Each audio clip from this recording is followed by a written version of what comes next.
This nun just won't die. Good.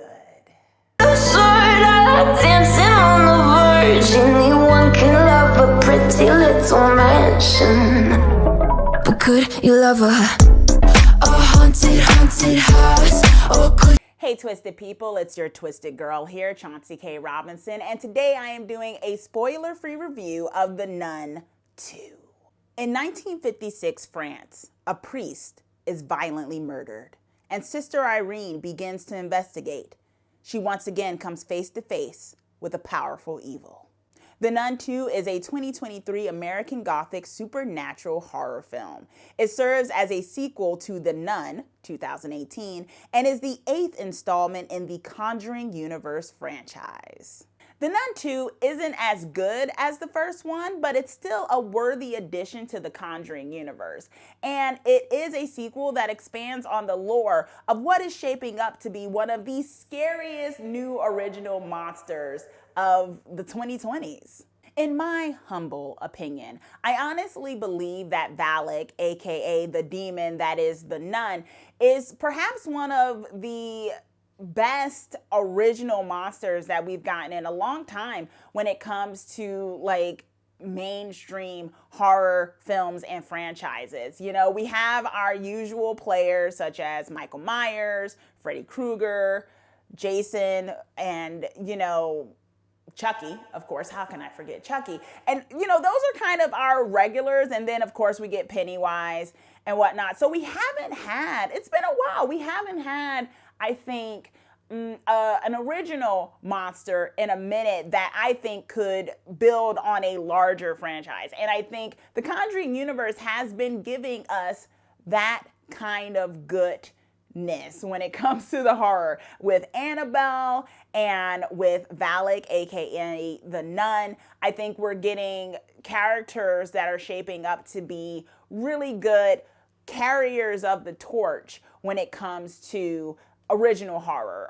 I really enjoyed the first Nun film. It's actually one of my faves in the Conjuring universe and the franchise overall, because I think it was just such a efficient and succinct horror movie with so many cool jump scares and atmosphere that just really sticks with you. And of course, Valak being this awesome demon in the form of a nun, right? And so I thought it was really well done. And so that's why I say, although The Nun 2 is, to me, I would honestly critique this as not being on the same level as The Nun. I would also say, to put it in perspective, the bar is pretty high, because I really do think that The Nun is one of the better mainstream horror films that we've gotten in the last couple of years, right?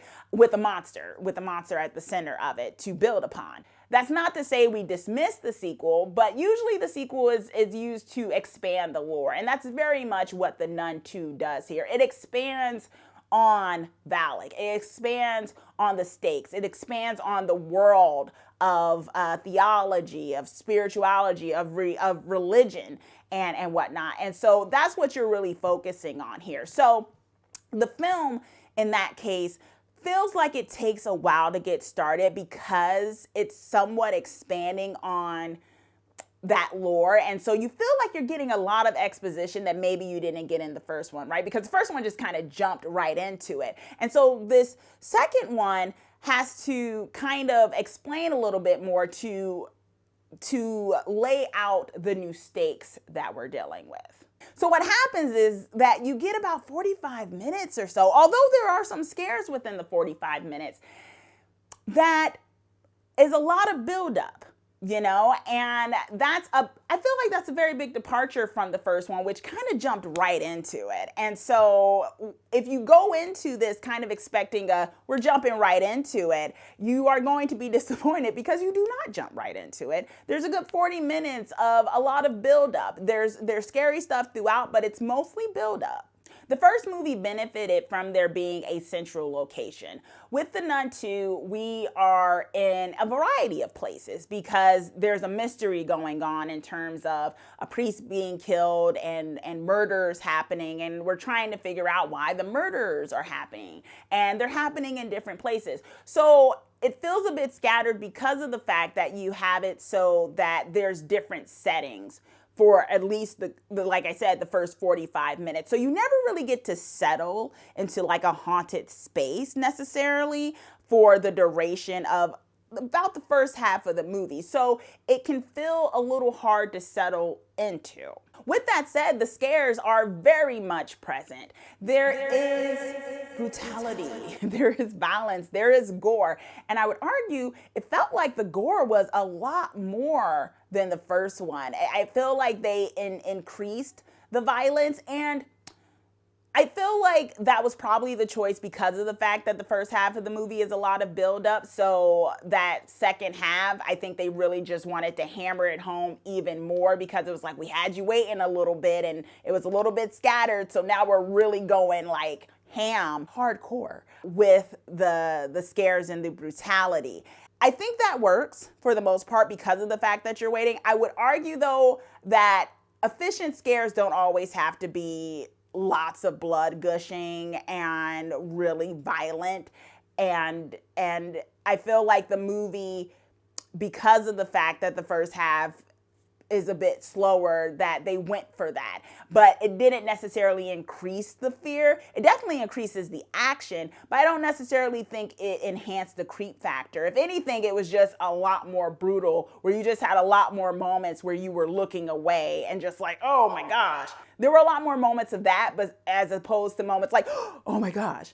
There were more moments of flinching rather than gasping, if that makes sense. We have our awesome final girl, Sister Irene, and I really enjoyed her in the first film, and I think she does a great job in this new one. But I would argue that she feels a little subdued in the sequel, and I think that's because it's taking place in multiple places, so she's not on screen as much, I would argue. I mean, she's there, but because we have to look at other places where things are happening, we don't have her throughout. In the first movie, Sister Irene is the heart. She is the heart of that first movie. You are going through it with her as she is trying to figure out what's going on with the other nuns. She's getting visions and all of that. Now, mind you, that is still present in The Nun too, but because the movie has to focus on other situations to figure out the mystery, you have moments where we're kind of made to feel for other characters, newer characters that weren't in the first one. It's as though they're kind of a stand-in for the relatability factor, but I don't think it is as resonating as Sister Irene is as a focal point. There are some good scares, there's some solid dramatic moments. I just feel like what was the detriment of The Nun 2 was that it felt scattered at times. We needed a lot more of Sister Irene being very much involved in all of the story and not just aspects of the story. And that the brutality factor, although very resonating, didn't necessarily increase the creep factor or the scare factor. It was just more violent. My overall grade for The Nun 2 is a B-. I definitely recommend the film. I think if they're building the Nun, aka Valak the Demon, to be a full fleshed out franchise, which I'm hoping they are, then I think it's definitely required viewing. I wouldn't skip over it for hopefully the third one that comes out because it does expand. But I think you should go into it knowing that it is not going to be as scary at times as the first one. Valak, though, is amazing, aka Bonnie Aarons, who plays Valak. I love this character. I love this monster. I want more of this monster. I do. Okay, Twisted fam, that is my spoiler-free review of The Nun 2. Let me know if you've seen The Nun 2. Let me know if you agree with me or disagree with me. And let me know if you agree with me that Valak is an awesome original monster that we need more of. Comment down below, let me know. And as always, keep it creepy out there. Thanks for watching.